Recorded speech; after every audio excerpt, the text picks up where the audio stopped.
Hello guys, thank you very much for joining me again. और आज मैं आपको बताऊंगा कंट्रोल स्टेटमेंट के बारे में, यानी कि जो इफ एल्स कंडीशंस होती है उसके बारे में। ठीक है। तो लास्ट टाइम हमने जो ऑपरेटर उनको कवर किया था, इस बार कवर करेंगे कंट्रोल स्टेटमेंट जो कि इफ एल्स। ऑलराइट। तो इफ एल्स कंडीशंस के लिए मैंने आपको कल भी एक्सप्लेन किया था एरे और जो वेरिएबल्स होते हैं उनके बारे में। आज फिर से एक्सप्लेन कर देता हूँ कि हमारे पास में हम एक वेरिएबल लेते हैं $x is equals to 1, $y and $z। ये तीन वेरिएबल्स हैं जिनकी वैल्यू 1 to 1 है। और यहाँ पे जो इफ एल्स कंडीशंस लगता है, यानी कि जो स्टेटमेंट जो लगता है इफ एल्स स्टेटमेंट, वो या तो आप एक फॉर एल्स लगाओ या फिर एल्स में भी आप इफ एल्स लगा सकते हो। दो तीन तरीके से लगता है। जैसे कि पहला है if x is equal to $z which is true, else if true नहीं है तो else में ये क्या करेगा। if अगर true है, if उसके अंदर भी आप if else लगा सकते हैं। if $z is equals to $y if and else में एक तरीका तो होता है ये वाला। इसमें आप चाहे तो else के बाद में else ये खत्म हो गया, अब यहाँ पे else के बाद if else लगा सकते हैं। इससे पहले इसको चेक करते हैं कि if x is equals to z, then if x is equal to y, then echo z equal to y, echo z not equals to y। ठीक है। और एल्स में हम करने से लगता है कि echo x is not equals to z। तो ये इफ एल्स स्टेटमेंट होता है। इसको टेस्ट करते हैं इसमें क्या प्रिंट होता है। तो इसमें ये प्रिंट हो रहा है x is equals to Y. Right. अब इसमें x is equals to Y आ रहा है, यानी कि ये गया इसके अंदर x is equals to Y, यानी कि x is equal to Y Z है। Yes, 1 equal to 1 if x is equals to Y, sorry equal आता है, यानी कि नॉट, वो असाइनमेंट ऑपरेटर हो जाता है। ठीक है। इसको चेक करते हैं।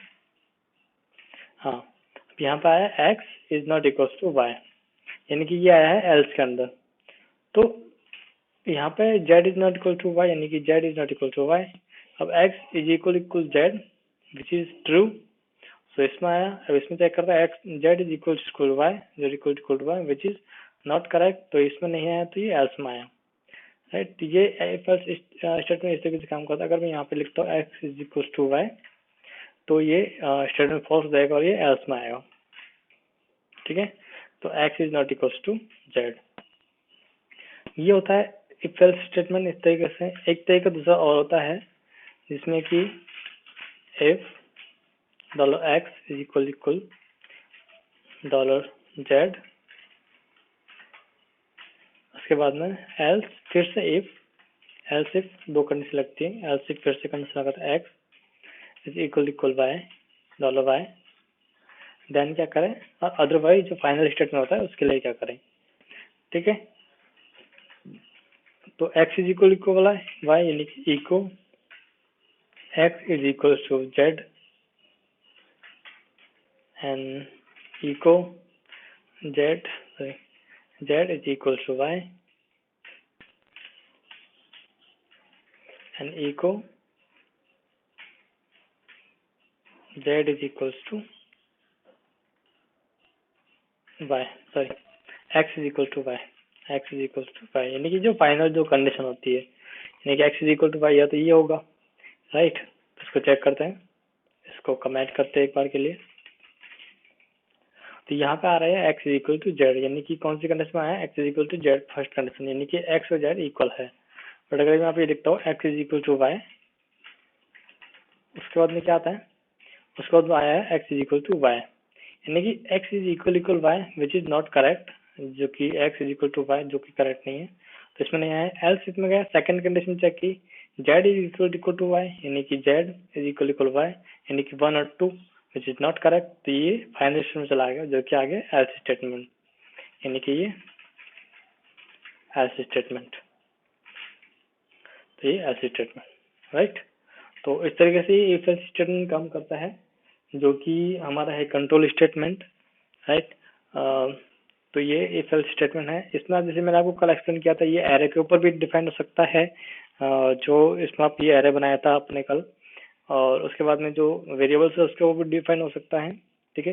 तो ये आप इफ एल्स कंडीशन लगा सकते हैं। आप इफ एल्स कंडीशन के अंदर आप सिंगल वेरिएबल भी लिख सकते हैं, पर सिंगल वेरिएबल के लिए आपको या तो वो वेरिएबल में कुछ ना कुछ वैल्यू होनी चाहिए, तो ही वो ट्रू रिटर्न करेगा। यानी कि अगर मैं ये लिखता हूँ इफ $x सॉरी $z जो भी है echo value available else echo value not available, ठीक है। नीचे के लिए कमेंट करते हैं।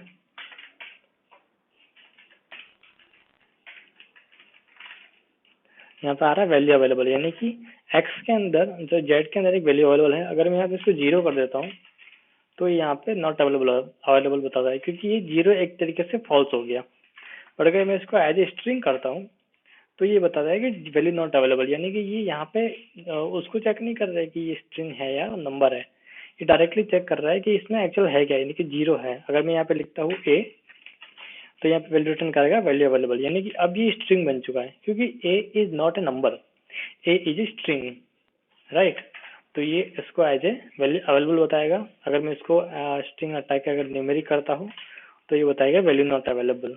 बट अगर मैं इसको पॉजिटिव वैल्यू करता हूँ यानी कि 2, तो वैल्यू बताएगा वैल्यू अवेलेबल। अगर इसमें उसको नेगेटिव करता हूँ माइनस में, तो ये बताएगा वैल्यू अवेलेबल, क्योंकि वैल्यू इज प्रेजेंट, यानी कि माइनस में आएगा तो वैल्यू भी प्रेजेंट है, बट अगर 0 है तो वो प्रेजेंट नहीं है।